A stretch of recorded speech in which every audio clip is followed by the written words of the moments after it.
E aí, jovens, estão bonzinhos? Se preparando aí para o concurso público da Câmara Municipal de Porto Alegre, Banca Legale, certo? No vídeo de agora a gente vai fazer uma revisão desses conteúdos, ver algumas questões da Legale, né, e fazer uma revisãozinha, né, do que a banca pode cobrar aí, ok?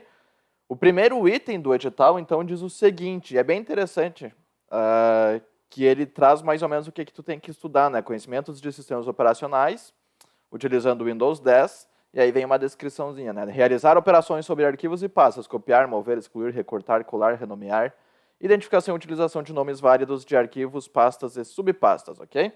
É interessante tu dar uma lida nisso e também dar uma revisada nisso, né? Explorador de arquivos, então bem curto e grosso aqui, ó, explorador de arquivos, área de trabalho, ícones, tem a parte lá das configurações, o que também tiver de configurações que refere-se aos arquivos, né? Por exemplo, compartilhamento em rede, é bem interessante dar uma revisada nisso, ok? Nas provas mais recentes, a banca cobrou, a Legale cobrou em outras provas, o explorador de arquivos. Então, eu recomendo que tu dê uma estudada forte assim no explorador de arquivos, nos menus de contexto. O menu de contexto é aquele que tu clica com o botão direito e abre um menuzinho, né? Botão direito do mouse e abre um menuzinho. Os últimos concursos públicos, a banca Legale cobrou bastante esse tipo de menu. As propriedades de arquivos, de pastas, tá? Dá uma revisada forte nisso primeiramente e depois passa para os demais conteúdos. Trouxe algumas questõezinhas aqui para a gente ir comentando e falando sobre elas, tá? Sobre o conteúdo. Eu não coloquei a prova aqui, tá? Mas é a questão específica da Legale. Quantos dos seguintes itens apresentam formas de classificação dos ícones na área de trabalho do Windows 10 em português? Ao se clicar com o botão direito do mouse em uma área livre. Então, são formas de classificação, né? Classificação é como tu vai classificar aqueles ícones na área de trabalho, né? Então, é possível classificar por nome? Sim, é possível fazer essa classificação por nome. Por cor, não. Como é que a gente vai classificar por cor um ícone? Não existe isso, né? Esse item 2 não tem. Por tamanho, sim, a gente pode classificar ele do mais leve para o mais pesado, do mais pesado para o mais leve. Então, é possível a gente classificar esses ícones por tamanhos. Por data de modificação, sim. Modificação mais recente, modificação mais antiga, é possível. Desenvolvedor, o que é desenvolvedor? Como é que a gente se classifica por desenvolvedor? Não existe isso aqui, esse item número 5, né? E alguma questão clássica também da Legale, perdão, já ia falar Fundatec, da Legale, é perguntar quantos. É bem interessante porque se tu não entende, tu pode meio pela lógica e fazer um chute, não precisa saber quais, né? Mas quantos ícones, então? Quantos dos seguintes itens apresentam? Então, temos o nome, a cor não, o tamanho e a data. Temos 1, 2, 3 itens. Então, o gabarito nessa questão aqui vai ser letra C de casa, ok? 3 itens. Então, reforço esses menus, ó. Aí, itens apresentam classificação única da trabalha. Ao se clicar com o botão direito do mouse na área de trabalho, uma parte vazia. Então, estuda essa parte do menu de contexto. Quando a gente clica numa parte com o botão direito, né, vai se abrir o menu de contexto. Estuda o menu de contexto da área de trabalho, estuda o menu de contexto do explorador de arquivos. O menu de contexto que é exibido quando clica numa área vazia. O que é exibido quando se clica numa pasta, num arquivo. Esses menus são todos diferentes, tá? Dependendo de onde tu clicar, de onde tu abrir o menu, vai ser diferente os recursos, as configurações, tá? Ok? O item número 2 no edital fala conhecimentos sobre editor de texto, utilizando nas questões, se necessário, o Word 2013. Abrir, criar, configurar, formatar, imprimir e salvar documentos. Praticamente tudo que se faz no Word, né? A gente não tem questões do 2013 da Legale, temos do 2016, que para nossa sorte, né, são recursos semelhantes, não tem muita diferença entre o 2013 e o 2016. Inclusive, se tu é concurseiro, já fez outras provas aí com a versão 2016, é bem interessante. Tem que ficar ligado que a diferença maior é um pouco do 2010 para o 2016, tem bastante diferença. Mas entre essas duas versões, poucas diferenças, tá? Vai cair, então, a versão específica 2013 na prova da Câmara Municipal. E ele novamente está dizendo aqui, ó, abrir, criar, configurar, formatar, imprimir, salvar documento. Atalhos de teclado, que eu falei, né? A Legale cobra bastante atalhos de teclados, então na questão anterior sobre o Windows, dá uma estudada também em atalhos de teclado. Então foca principalmente esses aqui em manipulação, né, de arquivos. O que é manipular arquivo? É tu copiar, né, colar, mover. copiar para Ctrl+C, Ctrl+X para mover e colar, né? Ctrl+V para colar. Tem também o gerenciador de tarefas, Ctrl+Shift+S, que está ligado diretamente também em arquivos, a softwares, esse tipo de coisa assim, ok? E aqui, então, atalhos de teclado, né? Para abrir, criar, né? Ctrl+A para abrir um arquivo, criar Ctrl+O, configurar, formatar, imprimir, salvar documento. Imprimir o atalho é Ctrl+P, salvar um documento é Ctrl+B.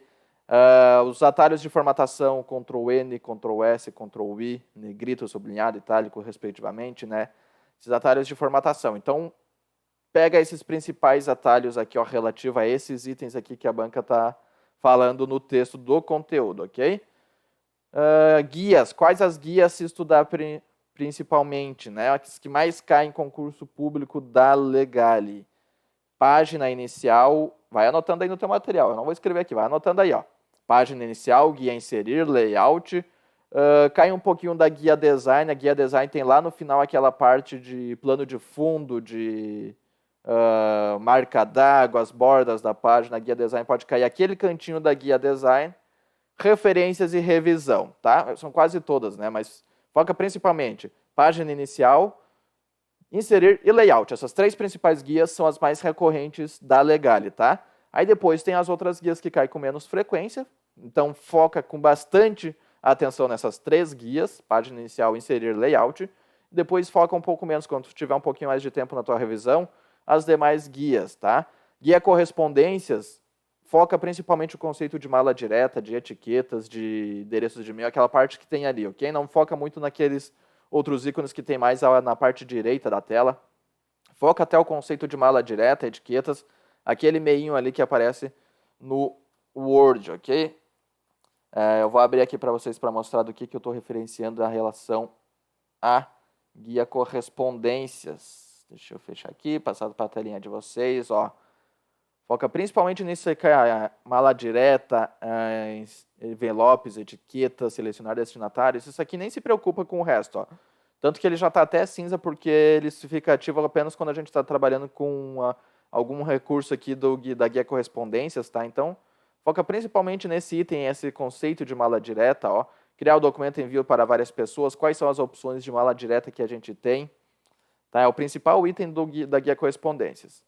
Então, página inicial, inserir e layout são as principais guias. Guia design tem esse cantinho que eu falei, guia plano de fundo, tem essas partes aqui. Qual é um recurso interessante que a banca mais cobra, assim? Que é perguntar o que faz parte e o que não faz parte. O que faz parte de tal guia, de tal grupo? O que faz parte de tal botão? Por exemplo, caiu uma questão umas vezes da Legale. Quais são as margens pré-definidas pelo Word, na guia layout? As margens, então, normal, estreita, moderada, larga e espelhada. São essas as pré-definidas que a gente tem. Aí ela criou um nome que não existia para deixar incorreta a alternativa. Esse tipo de coisa assim, é bem recorrente da Legale, tá? Colunas. Quais são as opções que a gente tem disponíveis de colunas? 2, 3, esquerda e direita, né? A orientação. A orientação são só duas, né? Isso aqui é o candidato tem que saber, retrato e paisagem, né? Esse tipo de coisa a banca cobra.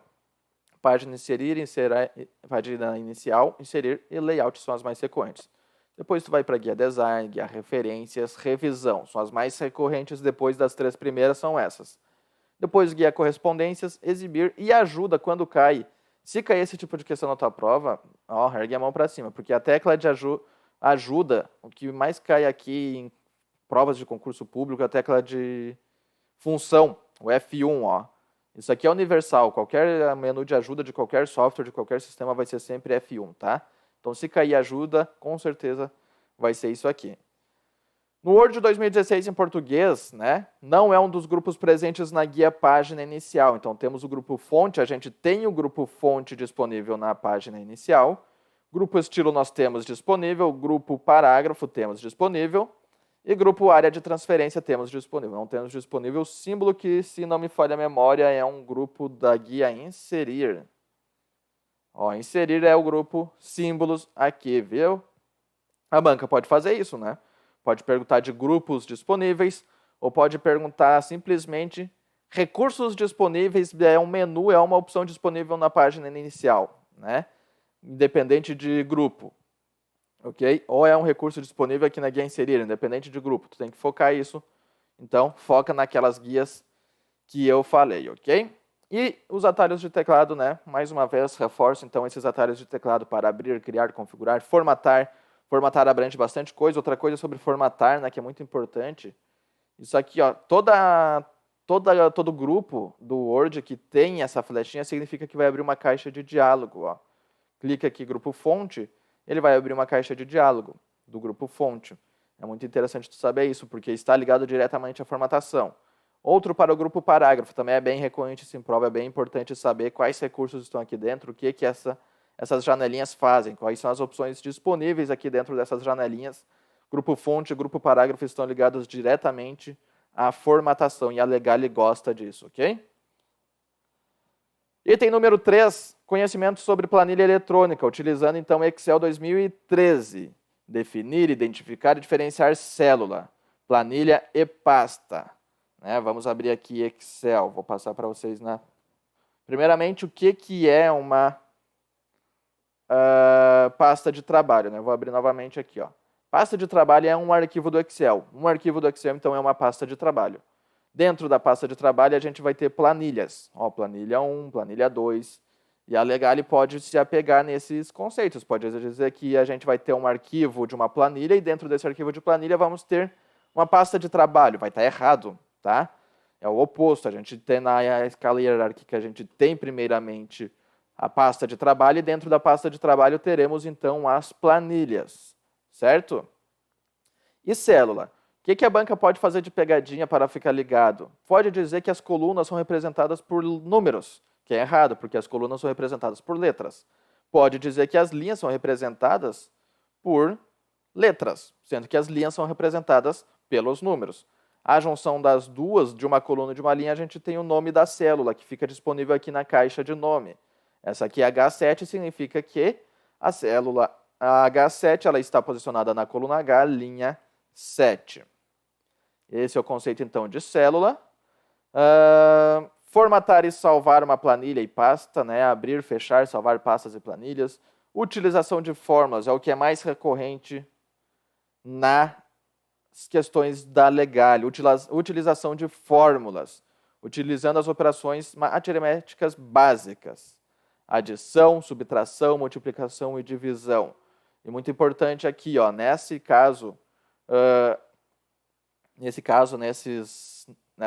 operações, o Excel ele segue a mesma ordem da matemática do raciocínio lógico que tu está estudando aí, no topo da hierarquia, entre esses aqui, primeiro a gente calcula a multiplicação e divisão e depois calculamos a adição e subtração, tá? O que vier primeiro se tiver essas duas operações no mesmo cálculo.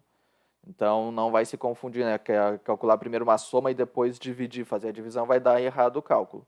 Referenciar células em fórmulas. Referenciar células em fórmulas é exatamente o que está na nossa questão aqui. O que tu tem que ficar ligado aqui dentro? Fica ligado entre uma célula e outra. O que a gente tem, se é 2 pontos ou ponto e vírgula? 2 pontos a gente vai pegar um intervalo todo de um intervalo de células.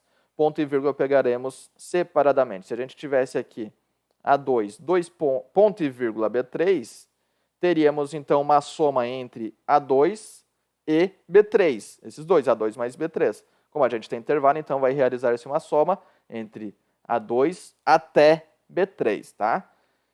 No Excel 2016, em português, caso sejam atribuídos os valores 10, 20, 30, 40, 50 e 60, respectivamente, as células A1, A2, A3, B1, B2 e B3, a função soma inserida na célula A4 retornará o valor, tá? Então, vamos ver aqui. Eu recomendo sempre, no momento, num tipo de cálculo assim, tu desenhar na tua prova, O que é desenhar? Fazer isso, ó. A gente identifica as colunas, coluna A e B. E as linhas, ó, A1, A2, A3, B1, B2, B3. Então, vamos ter linha 1, 2 e 3. E por que é muito importante a gente desenhar? Porque eu já estou olhando aqui que ele vai dar uma série de valores e a função soma ela não vai pegar todos esses valores no cálculo, Então, 10, 20, 30, A1, A2, A3, 10, 20, 30. B1, 10, 20, 30, 40, 50, 60. 40, 50 e 60. Uma caligrafia ótima que o professor está fazendo com o dedo. E como é que se referencia? Eu vou mudar de cor aqui. Como é que se identifica um intervalo? Identifica qual é a primeira célula, A2. É essa aqui, ó, A2. Identifica qual é a última célula do intervalo, né? Antes de ver isso, identifica o que a gente tem ali dentro. Se é ponto e vírgula ou 2 pontos, né? Se é 2 pontos, ok, ó, intervalo de A2 até B3. O último é B3. Agora, a gente identificou que o nosso primeiro pontinho é verde e o nosso último tracinho verde ali é 20 e o nosso segundo é 60. O Excel ele sempre pega o intervalo em retângulo. Então, faz um retângulo entre o primeiro e o último intervalo. Por quê? Porque nessa função aqui de A2 até B3, tem gente que acha que vai pegar o 20, o 30 e o 40 lá no B1. Não, o 40 ele ficou de fora desse intervalo. Então, fica muito atento. Olha a pegadinha, que a banca coloca tudo isso de valores e a fórmula não está pegando todos esses valores. A fórmula está pegando, temos 6 valores e está pegando 4 valores. A soma disso, 20 mais 50, 70, mais 30 é 100, 160, letra C de casa. Se a gente pegasse 160 mais 40, 210. Olha aqui a pegadinha, ó. Não, desculpa. Ó, pegadinha é igual, né? Porque, ó, as duas pegadinhas, A e B. Né? A pessoa vai reto, simplesmente olha isso aqui no texto, lê que é uma soma e soma tudo, 210. Né? Ó, a pegadinha letra A. A pessoa que não desenhou, não assistiu essa nossa revisão aqui, né? Agora a pessoa desenhou, só que ela não identificou corretamente o intervalo. Ela somou o 40, achou que pegaria o 40, ó, 200 na letra B, tá errado. O correto aqui é a letra C de casa, 160, ok? Então, presta bem atenção como que se a gente vê esse intervalo. Primeiramente, a Legale, ela faz muita pegadinha com o que eu falei dos 2 pontos, do ponto e vírgula. Isso vale ponto na tua prova. Tem pessoas que vão errar esse tipo de questão, tu vai acertar e tu vai ganhar um salto bem interessante na classificação, ok? Mais uma questão sobre Excel aqui, sobre referenciar células.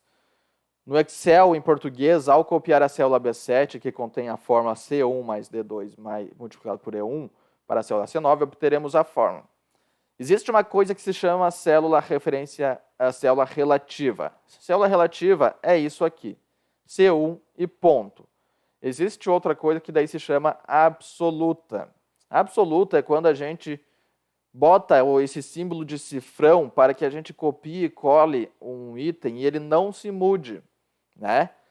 Por quê? Porque quando a gente pegar uma célula, uma fórmula e copiar e colar isso em um outro local, arrastar com a alça de preenchimento, fazer isso, dependendo de onde a gente colhe esse item, de onde a gente posiciona esse item, isso vai se modificar, né? Então é importante o uso do cifrão, que ele vai congelar, vai tornar o absoluto. Utilizamos o cifrão na frente da coluna, no caso na nossa coluna D aqui em D2, para congelar a coluna D. Utilizamos o cifrão na frente da linha para congelar a linha. Quer dizer, então, que nesse caso aqui, quando a gente copiar e colar, vai mudar a linha e não vai mudar a coluna, porque ela está congelada. Aqui no E1, vai mudar a coluna, mas não vai mudar a linha, porque a linha está congelada com o cifrão. E o que a questão está falando? Vamos ver aqui. Ela está na célula B7, né? Vamos colocar B e C. 7, 8, 9. São essas as células aqui. A fórmula, primeiramente, está em B7, tá? Aqui. E o usuário colou para a célula C9. Né? Copiou e colou para a C9, para cá. Esse é o local final dessa fórmula. Como é que vai ficar? Bom, ele foi uma coluna para a direita, então a gente vai ter que somar uma coluna. E foi 2 linhas para baixo, vamos ter que somar 2 linhas. Então, esse C1 aqui, somamos uma coluna, D. Nisso já eliminamos letra A e letra B. É muito importante tu saber, se tu tem certeza que é assim que faz, tu sabe que é assim a resposta, já vai eliminando, já diminui ali. Aumentamos 2 linhas para baixo, né? Então, o C, a linha 1, virou 2, 3, né? 2. Ó, aqui ele vai virar o 2 e aqui vai virar 3, D3. Ó, C, D e E começam com D3. Mais a coluna D vai ficar igual. Né? C, D e E, a coluna D ficou igual. Vamos somar mais duas linhas, D4. Já achamos nosso gabarito aqui, nosso resultado. Letra D. Multiplicado, né? Somamos uma coluna, coluna F. Linha 1 continua igual. Então, o resultado vai ser letra D de dado. D3 mais D4 multiplicado pelo F1. É um tipo de questão que a banca não pergunta o resultado, não colocou informações, simplesmente colocou como é que vai ficar, tá? Então, para a direita a soma, se ele copiasse isso, estava na coluna A e copiou para a coluna... Estava na coluna B e copiou para a coluna A, né? Iria diminuir. Esse C viraria B, o D viraria C e o E viraria D, ok?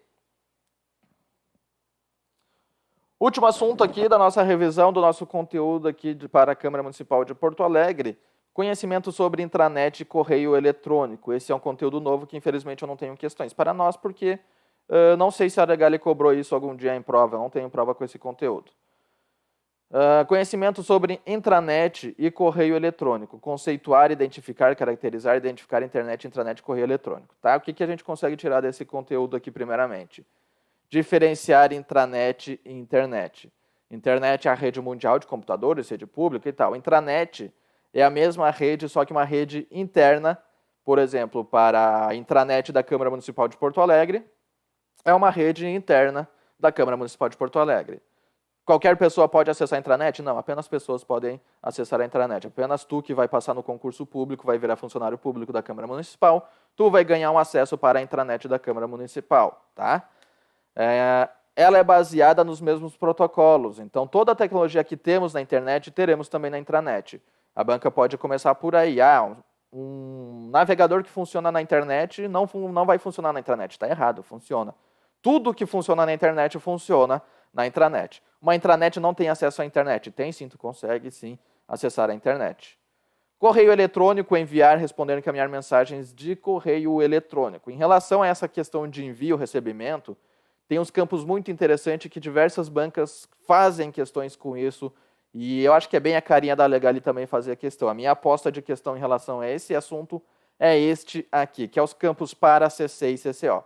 O campo para, quando tu vai enviar uma mensagem, é o campo do destinatário e o campo obrigatório. Se tu vai enviar uma mensagem, é o campo obrigatório. Tu tem que ter alguém ali, tá? Ou no CC ou no CCO. O par é o destinatário de uma mensagem. O CC é o destinatário com cópia, né? Uma cópia de destino.